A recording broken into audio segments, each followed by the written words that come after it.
Welcome back to Good Day. So, Chrys, we all know how involved you are with the Susan G. Komen Race for the Cure. So, we have the perfect guest for you today. Yes, we have. I've been involved actually since 1994. I was at the very first race.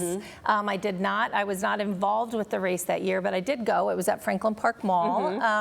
I've met some amazing people. One of the most amazing is here with us today. Deborah Roberts is a breast cancer survivor. I'm sure we will see her at the race later this month. She hasn't missed one. Wow.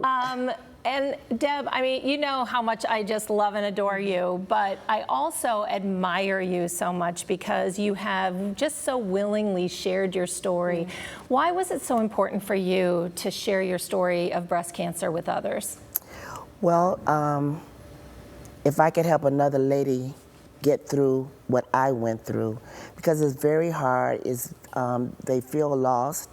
So if I can help them get through that, then I'm willing to do that. It's like a passion of mine. Yeah. And 40% more African-American women die from breast cancer than Caucasian women.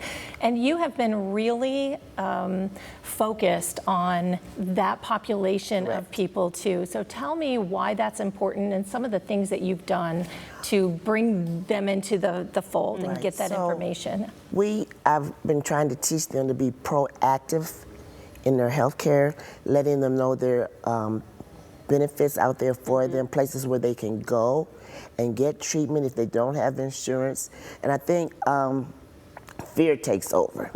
And once fear takes over, they don't do what they need to do, even if they can do what they need to do. Even if they have insurance, they think, well, I'll just ignore it. And when you do that, it costs you your life. Right, and so you've walked the path, you have the journey. So when were you diagnosed and what was that journey like? Okay, I was diagnosed in January of 1994.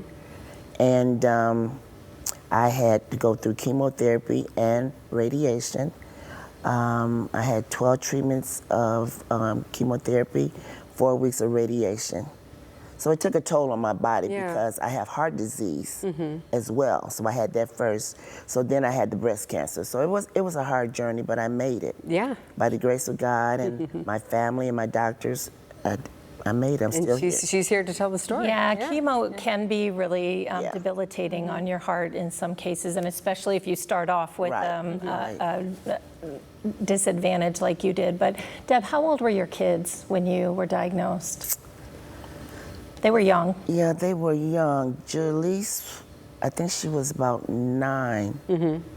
And Jeremy was, I want to say, because he had just gone into the league. So I want to say he was about 19 or 20. Okay. Yeah. So Deb's son, Jeremy Lincoln, played in the NFL for a number of years. And but as a mom, that's just a scary thing to hear because you know that your kids are depending on you. And just talk a little bit about how important that is. And what advice you might have for young moms like yourself that might hear those words. Okay, so when I was diagnosed, Jalise took it really hard, but I told her, I said, cancer doesn't mean I'm going to die. Cancer just means I have a new way of living.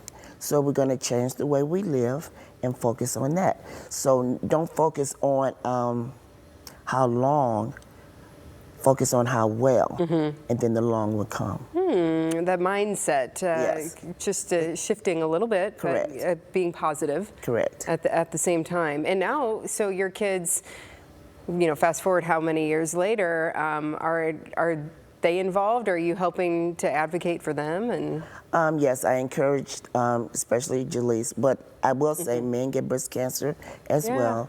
And for her to do self-breast exams, and plus she's had several biopsies. Wow. But they've all been benign. Oh, that's good. Yeah. So but it's important to stay on top of that preventative care. Yeah. We know, I mean, there's been a reduction, 49% reduction in deaths from 1989 to 2021. Correct. Because of the early detection and the treatments that are now available here, Deb. So that gives a lot of hope. And this has really been a mission for you. She also works at a shop called That Special Woman, where she helps other breast cancer survivors. And I know when women walk into that shop, you are just such a lifeline for a lot of people because they're there at their most vulnerable moment. Correct. You know, when they walk in, some women, it has taken them 2 weeks just to come into the door. But once they get in, and most of us are breast cancer survivors, we treat them like we want to be treated. We make them feel warm and at home. So they leave there feeling good about themselves. If I can make them feel good about themselves, then I've done what I'm supposed to do. But I will say we are seeing younger and younger women diagnosed. And when I say younger, I mean in their 20s and 30s diagnosed with breast cancer. Wow. So it is important to be in tune with our bodies and doing those self-exams, all that. Yes, Where is your shop? We're at 2461 North Reynolds Road, in between Bancroft and Central. Beautiful. So people pop in there and come to the race. We need people to register because it's this month. Yes. So please, I mean, if you have been there, you probably have always come back. If you've never joined us, please do come back because you'll always keep coming back. Deb and I will be there to give you hugs at the start line and the finish line. And there's a QR code there. You can just sign up for the race. It's really simple to do. And we would love to see you out there. This Race for the Cure, Melissa will be showing the In Memory of and in celebration of stories later this month for this year's race. But Deb was actually our first, I believe, in celebration of honoree back in. Yes, back then. Yes. And was a great representative. And Deb, you know how much I love you, and I just admire you so much, and thank you so much for inspiring so many women in our community to do what they need to do and to take charge of their health. Okay, you're welcome. You're an inspiration. Yes, absolutely. Wow, I'm so glad that you're here and I got to know you. It's a passion for me. It's a passion. Beautiful. Thank you for being here today. We appreciate it. And sign up again, QR code there. Sign up for the race. It's coming up 28th. Very good.